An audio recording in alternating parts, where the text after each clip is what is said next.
क्या आपको अपने लव हैंडल या एब्डोमिनल साइड्स कम करने हैं? क्या आपको बेली फैट कम करना है? क्या आपको अपना पेट कम करना है? क्या आपको अपना डबल चिन वाला फैट रिड्यूस करना है? या क्या आपको अपनी जो लाइन का फैट रिड्यूस करना है? Oh yeah! If your answer is yes, then I am literally sorry, you are wrong. Body के किसी भी पार्ट से स्पेसिफिकली फैट रिड्यूस करना is completely impossible. Yes, you heard it right, it is completely impossible. Shocked? आज इस video में इन्हीं बातों पर मैं फुल इंफॉर्मेशन दूंगा एंड इस इंफॉर्मेशन से अनएथिकल ट्रेनर्स के धंधे बंद होंगे। अच्छी धंधा बना रखा है इन लोगों ने, धंधा।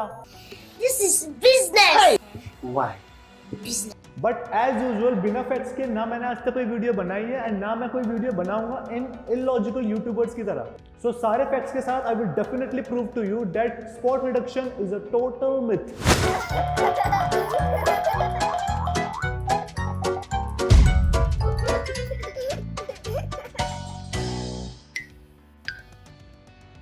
Welcome everybody, I am Puneet Dhawan, your friendly health mythbuster and a founder of FaceAd Media. In this video मैं आपको कुछ बहुत ही यूनिक स्टडीज के बारे में बताऊंगा। पहले स्कूल में स्टडी, फिर कॉलेज में स्टडी, अब यहाँ पर भी स्टडी। मारो हमको जिंदा मत छोड़ो सालो। हम कोई मंदिर का घंटा है कि कोई भी आके बजा जाता है। इन स्टडीज को सिर्फ इस बात को प्रूव करने के लिए कंडक्ट किया है कि स्पॉट रिडक्शन इज इम्पॉसिबल। साथ ही I will also give you some tips that will help you to achieve a better mindset for overall fat reduction for your body. Okay then, let's go. Spot reduction का सीधा मतलब यह है कि आप अपने body के किसी भी एक पर्टिकुलर पार्ट को टारगेट करना चाहते हैं फॉर अ फैट लॉस। यह आइडिया इतना पॉपुलर क्यों है? क्योंकि आपको ये टेक्निक लॉजिकल लगती है। आपको लगता है कि अगर आप कंटिन्यूअसली किसी मशीन पे सिर्फ अपने हिप्स पे वर्क करें या अपने पेट पे काम करें तो उसी एरिया में फैट सबसे पहले बर्न होगा। हाँ तो वही तो होता है। मैंने जिम में देखा है 90% लोग सिटअप्स करते हैं या पेट कम करने के लिए। अब 90% लोग गलत थोड़ी करते होंगे, पागल कहीं का। जब भी आपको लोग बोलने लग जाए कि आप पागल हो गए हो तो आप समझ जाओगे आप सही ट्रैक पे हो। इसी लॉजिक का काफी fake experts and unethical gym trainer फायदा भी उठाते हैं by suggesting it as a possibility. मुझे भी ऐसे बहुत से सेल्फ डिक्लेयर्ड हेल्थ एक्सपर्ट्स ने ज्ञान दिया है, बट मैं खुद अपने experience and scientific evidence with the combination of Ayurvedic studies पे सबसे ज्यादा बिलीव करता हूँ। इसलिए ट्रस्ट मी, मैंने अपने खुद के वर्कआउट से एंड बहुत ही इंटेंसिव रिसर्च से ये कंफर्म किया है कि spot reduction is in fact not possible. अच्छा बेटे, तेरी बॉडी अच्छी है इट डजंट मीन कि तेरी नॉलेज भी अच्छी होगी, साला चूसल पाड़ा कहीं का। इससे पहले कि मैं साइंटिफिक स्टडीज पे मूव करूं, मैं खुद भी पूरे कॉमन सेंस से इस मिथ के बारे में आपको सोचने के लिए रिक्वेस्ट करूंगा। अगर लॉजिक के हिसाब से ये सच होता कि जिस एरिया में ज्यादा फिजिकल एक्सर्शन डाला जाए उस एरिया में फैट लॉस ज्यादा होता है, तो वो फिजिकल लेबर करने वाले लोगों की बॉडी हमेशा ही आपको अनइवन वेट प्रोपोर्शन में दिखती। हल चलाने वाले सारे किसान के आर्म्स बॉडी से ज्यादा लीन होते, बोझ उठाने वाले सारे मजदूरों के लेग्स बॉडी से ज्यादा पतले होते, पर ऐसा होता नहीं। ओ माय गॉड, वो तो मैंने सोचा ही नहीं, बात में दम तो है। और तेरे को मैंने मना किया था, इसको मैंने मना किया था। इसी लॉजिक को साइंटिफिकली प्रूव करने के लिए 1971 में यूनिवर्सिटी ऑफ कैलिफोर्निया ने टेनिस प्लेयर्स पे एक स्टडी कंडक्ट की। टेनिस प्लेयर्स मोस्टली अपने राइट या लेफ्ट आर्म पे सबसे ज्यादा फिजिकल स्ट्रेस देते हैं। स्पॉट रिडक्शन के लॉजिक से अगर देखा जाए तो सालों तक इस तरह के एक्सरसाइज की वजह से टेनिस प्लेयर्स के आर्म्स उनकी रेस्ट ऑफ द बॉडी के कंपैरिजन में सिग्निफिकेंटली लीनर होने चाहिए, लेकिन स्टडी के ऑब्जर्वेशन में ऐसा कोई भी सिम्टम्स नहीं देखा गया। दूसरे बॉडी पार्ट्स तो दूर, इन टेनिस प्लेयर्स के dominant and non dominant arms के फैट थिकनेस में कोई भी सिग्निफिकेंट डिफरेंस नहीं देखा गया। मतलब जो राइट हैंडेड प्लेयर थे उनके left arm and right arm पे सेम फैट थिकनेस पाया गया, इवन इफ उनके राइट आर्म पे 10 टाइम्स मोर फिजिकल एक्सर्शन होता रहा इन comparison of their left arm. इस हिसाब से जिनकी गर्लफ्रेंड नहीं होती, कंट्रोल, यू कंटिन्यू। जोर जोर से बोल के लोगों को स्कीमें बता दे। इसी स्टडी पे एक फॉलोअप स्टडी 2007 में यूनिवर्सिटी ऑफ कनेक्टिकट ने कंडक्ट किया, जिसमें 104 पार्टिसिपेंट को 12 वीक्स तक सुपरवाइज रेसिस्टेंस ट्रेनिंग प्रोग्राम पे रखा गया। कंडीशन ये थी कि उन्हें अपने नॉन डोमिनेंट आर्म पे एक्सरसाइज फोकस करनी थी, यानी जो राइट हैंडेड है उन्हें अपने लेफ्ट हैंड पे फोकस करना था एंड जो लेफ्टी है उसे अपने राइट हैंड पे फोकस करना था। एंड ऑफ द स्टडी पे रिजल्ट में ये देखा गया कि दोनों आर्म्स में कोई रिमार्केबल फैट प्रोपोर्शन डिफरेंस नहीं था एंड ओवरऑल फैट रिडक्शन पूरे बॉडी में जनरलाइज ही था। ठीक है बाबा, मुझे नहीं पता था। अब इसका मतलब ये तो नहीं कि तू भारी भारी सबूत डाल के मेरी घंघोर बेइज्जती करेगा। बल्कि मेरी एक फोटो भी छपेगी यूं। मेरी क्यों नहीं? छपेगी, लेकिन तेरी छोटी छपेगी। क्यों? डिग्री नहीं ना तेरे पास। आपने कॉमन सेंस की बात तो समझ ली, अब आइए साथ में ये समझते हैं कि क्यों ह्यूमन बॉडी में एक्चुअली स्पॉट रिडक्शन पॉसिबल ही नहीं है। रीजन 1 को समझने के लिए please use your imagination with me. Imagine your body is like a car. आप अपनी कार में अनरिफाइंड ऑयल भरेंगे तो आपकी कार कभी नहीं चल पाएगी। इवन अगर आपके दुबई में तेल के कुएं भी हो तो भी उस तेल से आपकी कार नहीं चल पाएगी। आपको उस अनरिफाइंड ऑयल को पेट्रोल या डीजल में बदलना होगा, तभी उससे आपकी कार चल पाएगी। Similarly, in your body, you have a different layer of fat, but the fat needs to be converted to the glycerol and the free fatty acid to be used by your body as a fuel. इसलिए जब आप exercise करते हैं तो आपकी body को जहां easy access fat का मिले वहीं से कन्वर्ट करना शुरू कर देती है। इस वजह से आपको कोई पर्टिकुलर स्पॉट पे फैट रिडक्शन ज्यादा या कम नहीं दिखता। It can be fat from any part of your body that is broken down for energy. So targeted fat reduction from any one body spot is not possible. मैं तो गाड़ी में petrol ही नहीं डालता क्योंकि मेरी तो सीएनजी वाली गाड़ी है, मैं गरीब हूँ। I was coming through Go Air. Take off से पहले एसी बंद कर दिया, तो सीएनजी पे उड़ा रहा है प्लेन। रीजन 2 ये है कि स्पॉट रिडक्शन के लिए आप जो एक्सरसाइज कर रहे हैं वो ज्यादातर फैट बर्निंग एक्सरसाइज है ही नहीं।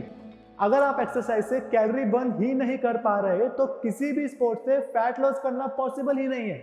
इसी वजह से अगर आप जॉगिंग या स्किपिंग ट्राई करें तो आपको फैट लॉस के चांसेस ज्यादा है in comparison of spot reduction such as ab crunches या सिटअप्स, जिसमें कैलोरी बर्निंग कंपैरेटिवली बहुत लो होती है।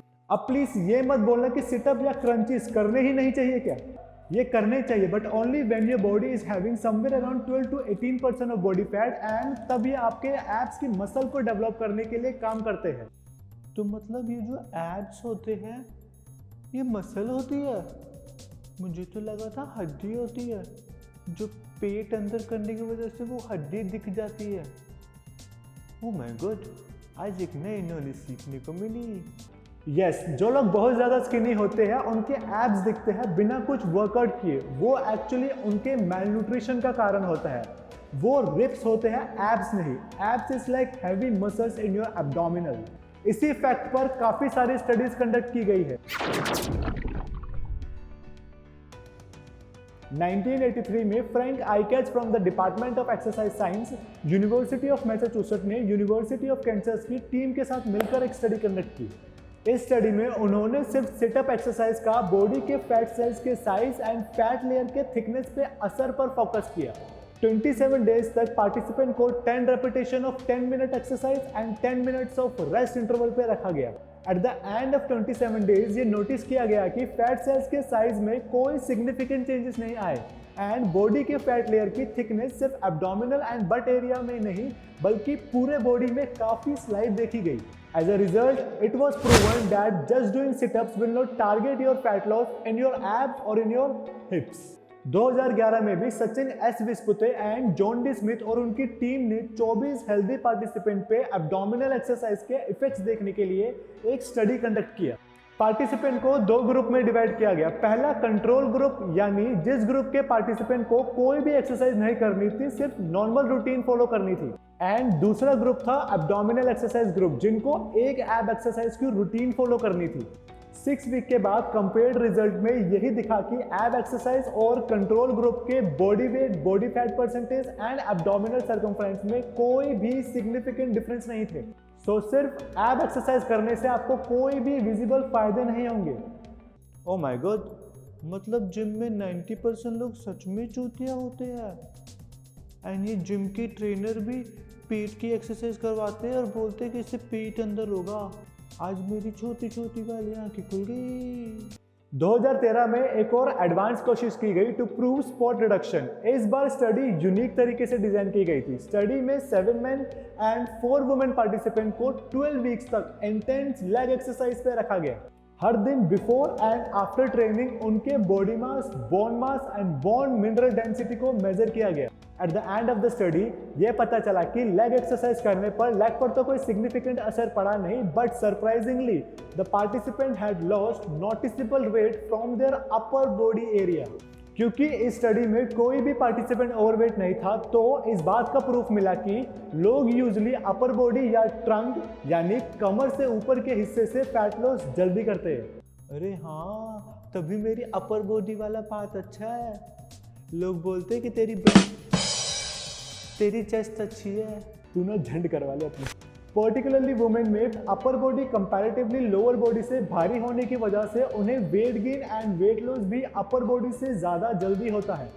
तो इस स्टडी से सिर्फ ये पता नहीं चला कि स्पॉट रिडक्शन पॉसिबल है, बल्कि ये भी कि अगर आप किसी बॉडी पार्ट को टारगेट करके हाई इंटेंसिटी एक्सरसाइज करते भी हैं तो किसी और ही बॉडी पार्ट से फैट लॉस करने का चांस ओपन रहता है। बट यहाँ एक बात पर ध्यान दीजिए कि बात फैट बर्न की हो रही है, मसल हाइपरट्रॉफी की नहीं। Fat burn and muscle hypertrophy is a different concept. Hypertrophy and the award goes to. Hypertrophy मतलब मसल मास इंक्रीज होना, मींस साइज बनना मसल्स का, उसको हाइपरट्रॉफी कहते हैं। झंडू समझ आया? सॉरी।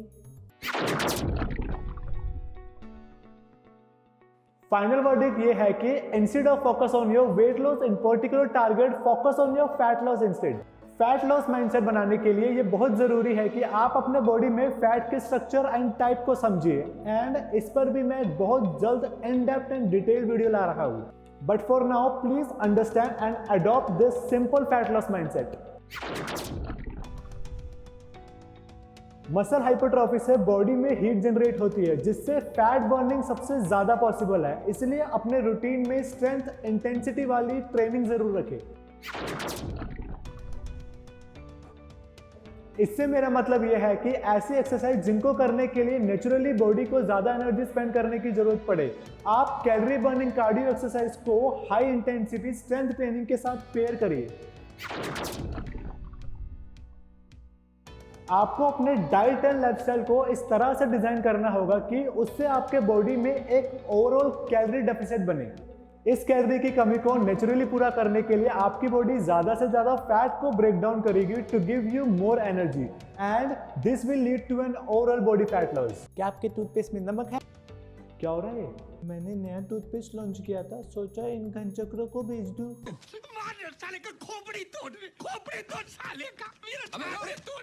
इन्हीं 3 फैक्टर्स को एक साथ कंबाइन करने से you can get proper fat loss mindset and actually can see significant result on your body. Please note कि आपके body type and fat percentage पे ये डिपेंड करेगा कि ये 3 फैक्टर्स में से कौन से कॉम्बिनेशन आपको यूज करनी है एंड कौन से टाइप की एक्सरसाइज आपको ज्यादा या कम करनी है to see the best result on your body.